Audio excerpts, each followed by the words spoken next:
virada do milênio trouxe um marco esquecido por historiadores da televisão, mas que ficou tatuado na mente de quem viveu aquela época.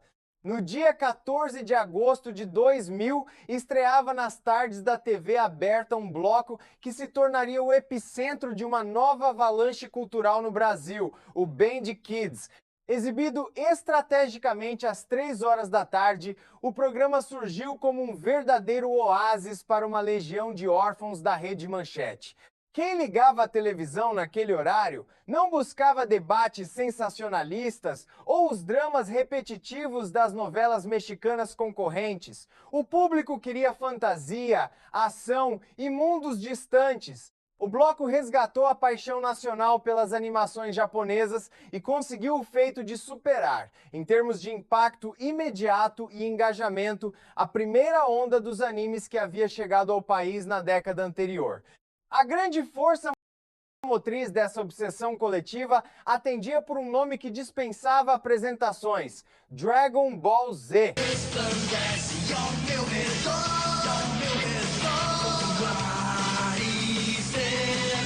A febre em torno das batalhas de Goku e seus amigos era tão absurda que a emissora paulista precisou montar uma estrutura apenas para lidar com o volume de correspondências, chegando a receber uma montanha de 40 mil cartas mensais de fãs ávidos por aquele universo de combates intermináveis. O sucesso estrondoso e a liderança isolada na preferência dos jovens, contudo, revelaram um calcanhar de Aquiles doloroso chamado concorrência de mercado. A Rede Globo, percebendo o fenômeno de audiência que estava perdendo, agiu rápido nos bastidores e adquiriu os direitos de exibição da inédita e aguardada saga de Majin Buu. Sem o desfecho da história e sofrendo com a perda de sua principal galinha dos ovos de ouro, o Band Kids sofreu um golpe fatal em seus índices de audiência. Em apenas um ano, a atração acabou sendo descontinuada em sua formatação clássica, deixando uma geração inteira sem o seu porto seguro do fim de tarde. Mas enquanto esteve no ar em sua era de ouro, a própria estrutura que envolvia a exibição dos desenhos era uma atração à parte. A apresentação ficava por conta de Kira, uma carismática guerreira espacial em treinamento vivida pela atriz Renata Sayuri.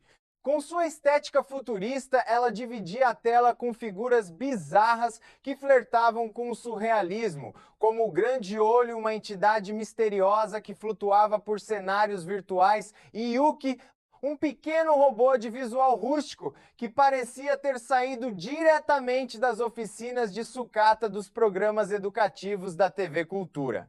Para além dos combates dos Saiyajins, o grande mérito do bloco foi servir de porta de entrada para obras orientais mais alternativas, complexas e que dificilmente teriam espaço em outras emissoras. Um dos grandes tesouros dessa curadoria era Buck, uma animação curta baseada em um mangá do final dos anos 90 que desafiava a lógica tradicional das histórias de heróis. A trama se passava no 12º mundo, uma dimensão paralela fascinante, estruturada literalmente como um relógio gigante, dividida em 12 setores que orbitavam um misterioso mundo zero. A direção de arte e o conceito visual pareciam fruto de um delírio arquitetônico. Ali, crianças escolhidas como guardiãs usavam criaturas esféricas e rosadas chamadas espíritos para manter a ordem e combater monstros. O grande toque de ironia ficava por conta do próprio protagonista, Buck, um anti-herói egoísta cujo maior objetivo de vida não era salvar o dia, mas sim dominar o mundo.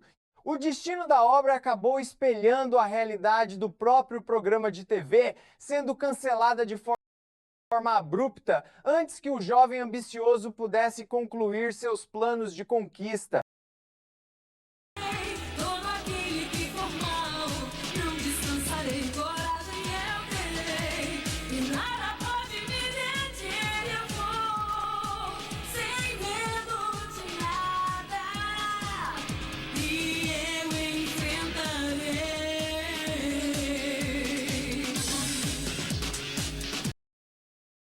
Na mesma linha de ficção científica e comédia romântica absurda, o público brasileiro foi apresentado a Tenchi Muyo Universe. O anime narrava a virada de cabeça na vida de Tenchi Masaki, um rapaz pacato de 17 anos que vivia com o pai e o avô em um templo isolado. A rotina do adolescente é completamente destruída quando a pirata espacial Ryoko cai com sua nave em seu quintal.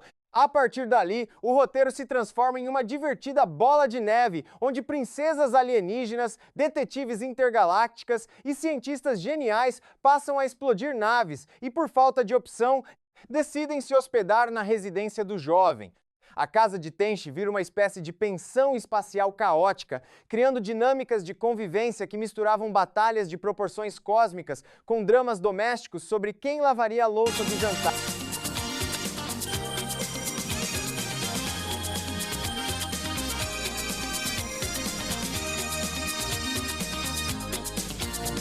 A vida é tão curta e tão confusa e ela passa sem se sentir. Os dias são horas, horas, minutos. O tempo é curto, vamos curtir o amor. Completando a trinca de animes que definiram aquela geração, El Hazard trazia uma jornada de sobrevivência que dialogava diretamente com os órfãos de Caverna do Dragão.